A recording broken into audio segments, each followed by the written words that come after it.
Салют, people! Ну что, все идет в тартарары? Видеокарта уже стоит более чем 6000 баксов. CD Projekt Red ограничила продажу своих игр в России и Беларуси. Компания Яндекс вообще на грани краха. Ну а Nvidia продолжает богатеть. Давайте вот об этом сегодня и поговорим. Буквально недавно CD Projekt Red заявила, что они будут снимать свои собственные продукты, а также все игры, которые распространяются через платформу GOG из продаж как в России, так и в Беларуси. И далее, ребятки, очень большая цитата. Внимание! В связи с российским военным вторжением в соседнюю с нами Украину, CD Projekt Red Group приняла решение приостановить все продажи наших игр в Россию и Беларусь до дальнейшего уведомления. Сегодня мы начинаем работу с нашими партнерами, дабы заподозрить цифровые продажи и прекратить физические поставки продуктов CD Projekt Red, а также всех игр, которые распространяются на платформе GOG, в частности на территорию России и Беларуси. Вся группа CD Projekt Red твердо стоит на стороне народа Украины. И хотя мы не являемся политической организацией, которая способна напрямую влиять на государственные дела и, собственно, не стремимся быть такой, мы верим, что объединенные коммерческие структуры способны вдохновить глобальные изменения в сердцах и умах простых людей. Мы знаем, что это решение повлияет на игроков и в России, и в Беларуси, на людей, которые не имеют никакого отношения к вторжению в Украину, но этим действием мы хотим еще больше воодушевить мировое сообщество, чтобы говорить о том, что происходит в сердце Европы, а нашим братьям и сестрам, сражающихся за свою родину, держитесь.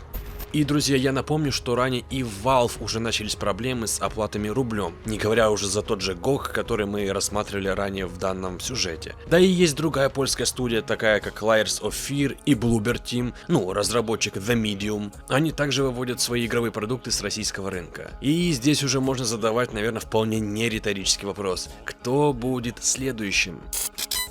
Управленцы компании Яндекс заявили, что организация не в состоянии выполнить ранее взятые на себя обязательства по выплате долгов всем владельцам облигаций компании, и если будет в том случае, коль большинство из них решит реализовать свое право на взимание денежного эквивалента ценных бумаг. Увы, но о таком плачевном сценарии развития ситуации сообщили в Яндекс в официальном обращении к акционерам в связи с последними событиями в РФ и мире. Утверждается, что сумма текущей непогашенной задолженности компании превышает 1,2 миллиарда долларов, то есть если все акционеры за несколько дней захотят вывести свои капиталы из Яндекс, то в результате корпорация грозит дефолт. Отдельно также отмечается, что у компании возникли трудности с переводами денежных средств между главным офисом корпорации, который зарегистрирован в Нидерландах, и большинством подразделений IT-гиганта, базирующихся в России. В числе, естественно, возможных рисков для Яндекс указывают как спад экономики, так и санкции против российских учреждений и крайне негативный настрой потребителей.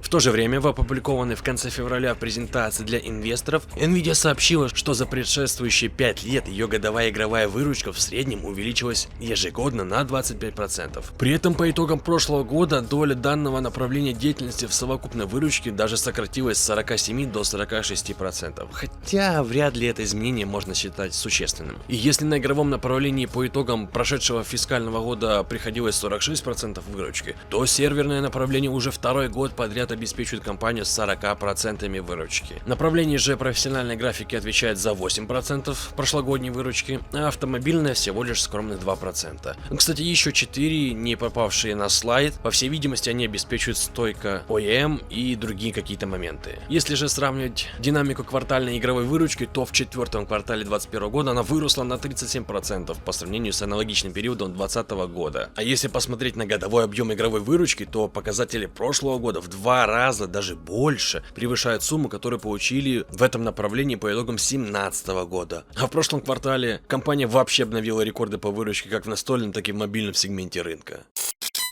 Ну и крайне на сегодня это ценники на видеокарты. И те цифры на карточке в России — это просто немыслимые рекорды, которые побили, наверное, все абсолютно даты. И при этом видеокарт на рынке хватает, поставки продолжаются, но желание магазинов заработать дополнительные деньги никто не отменял. Если не верите, прошу, пример. RTX 3090 за 540 тысяч рублей. Это практически 6 тысяч долларов. Я не помню, чтобы такие цены были даже в минувшем году. Далее у нас RTX 3080 Ti за 350 365 тысяч рублей, то есть примерно 4000 долларов. И если что, чуть более недели назад эта карта стоила практически вдвое меньше. Но давайте глянем, может быть у Лизы с видеокартами порядок. Увы, но нет. RX 6900 XT стоит 340 тысяч рублей, это сродни 3500 тысяч долларов. Для кого такие цены, это большой вопрос. Ну, наверное, даже и риторический. Ну и далее как по списку. RTX 3080 за 3350 баксов, который более недели назад стоила менее 1500 долларов. И та же RX 6800 XT за 2800 баксов. В общем, как некоторые говорили, сейчас не до видеокарт. И, собственно, так оно и есть. Что ж, друзья, на сегодня у меня для вас все. С вами был, как всегда, Human, и, как всегда, кайфовой вам игры. Отдельно я хочу сказать спасибо тем людям, которые поддерживают, неважно чем, просмотром, комментарием, лайками, словами. Большое вам за это спасибо. Большое спасибо тем людям, которые на всякий случай подписались в телеграм-канал. Да, я понимаю, что там информация не только про IT, но это реальная жизнь, то, в котором мы живем. И от этого не отвертеться. Ну и спасибо всем тем, которые решают поддержать меня монеткой, и я пока что от этого открещиваюсь. Для тех, кто не в курсе, YouTube, к сожалению, с 4 числа, но мне что-то кажется, что с 1 числа марта отключил монетизацию на каналах. К сожалению, это касается даже людей, которые не в России, по той простой причине, что если ты вещаешь на русскоязычную аудиторию, на людей, которые понимают русский язык, они преимущественно находятся в Российской Федерации. Поскольку там отключена монетка, то и мне теперь ничего практически капать не будет. Ну, дай бог, 10-20 долларов в месяц. Поэтому спасибо, конечно, за поддержку, но вынужден пока что вам отказать в финансовой помощи. Есть люди, которым тяжелее, а есть люди, которых уже нет.